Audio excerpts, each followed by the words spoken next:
సరే, ఈరోజు మనం ఒక మంచి కథ విందామా? ఆ విందాం. చాలా బావుంటుంది కదా. ఈ కథ పేరు మాంత్రిక వృక్షం. మాంత్రిక వృక్షం అంటే మాయలు చేసే చెట్టనమాట. అవును, ఈ కథలో గోపాలుడు అని ఒక ఆయనుంటాడు, కట్టెలు కొట్టుకునేవాడు. ఆ పాపం చాలా పేదవాడు, కాని అంటే చాలా మంచివాడు, దయగలవాడు.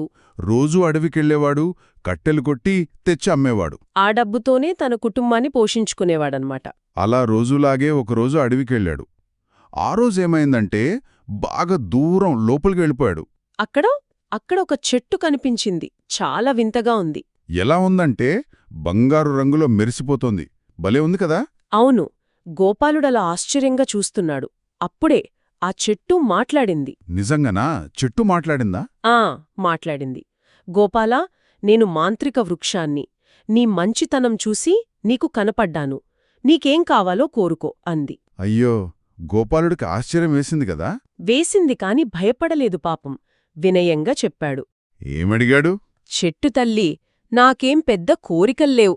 అంటే నా కుటుంబం ఆకలితో ఉండకూడదు.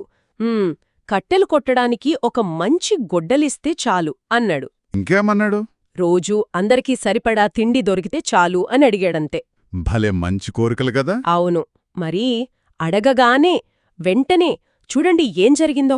ఏమైంది? గోపాలుడి ప్రక్కనే టక్కున ఒక కొత్త గొడ్డలి, మంచి పదునైన గొడ్డలి వచ్చేసింది. అబ్బో, అంతేకాదు, చేతిలో రుచికరమైన భోజనంతో ఒక బుట్ట కూడా ప్రత్యక్షమైంది. అద్భుతం.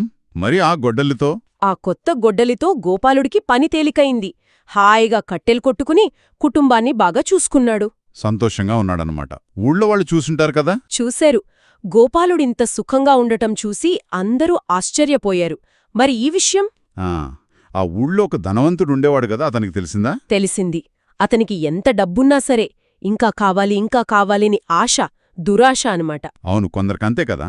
ఈ మాంత్రిక వృక్షం గురించి వినగానే అతనికి ఇంకా ఆశ పెరిగిపోయింది. వెంటనే అడవికి వెళ్ళుంటాడే. వెళ్ళాడు.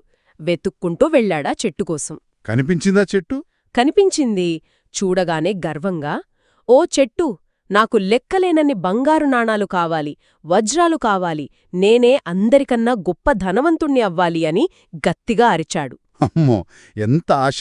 మరి చెట్టేం చేసింది? అడిగాడో లేదో ఆకాశం నుంచి గలగల గలగలమంటూ బంగారం, వజ్రాలు కురిశాయి వర్షంలాగా. అబ్బో, ధనవంతుడు సంతోషపడింటాడే. కాని ఆ బంగారం, వజ్రాలు ఎక్కడ పడ్డాయో తెలుసా? ఎక్కడా? అతను నిలబడిన చోటే ఒక పెద్ద గుంటలాగా అయిపోయి అందులోనే పడ్డాయి.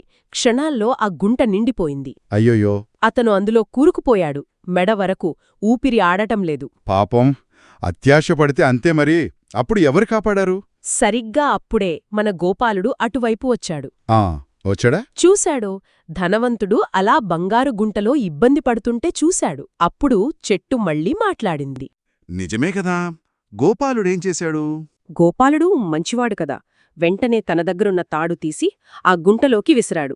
కష్టపడి లాగాడు బయటికి. అబ్బా, కాపాడాడన్మాట. అవును, బయటపడ్డాక ఆ ధనవంతుడికి అంటే చాలా సిగ్గేసింది. తన తప్పు తెలుసుకున్నాడు. పశ్చాత్తాపపడ్డాడు. మారిపోయాడా మరి? ఆ రోజునుంచి పూర్తిగా మారిపోయాడు. తన దగ్గరున్న డబ్బుని పేదవాళ్లకు సహాయం చేయడానికి ఉపయోగించడం మొదలుపెట్టాడు. అది మంచి విషయం. మరి గోపాలుడు? గోపాలుడు ఎప్పటిలాగే తనకు ఉన్నదానితోనే తృప్తిగా, సంతోషంగా జీవించాడు. అంటే ఆ మాంత్రిక వృక్షం ఆశకు, అత్యాశకు తేడా ఏంటో నేర్పింది అనమాట. అవును, సరిగ్గా చెప్పావు. ఆశ ఉండొచ్చు, కాని అత్యాశ ఉండకూడదు కదా. మరి నిజమైన సంతోషమంటే చాలా వస్తువులు కలిగి ఉండటమా? లేక మన దగ్గరున్న దానితో తృప్తిగా, ఆనందంగా ఉండటమా? ఆలోచించాల్సిన విషయమే.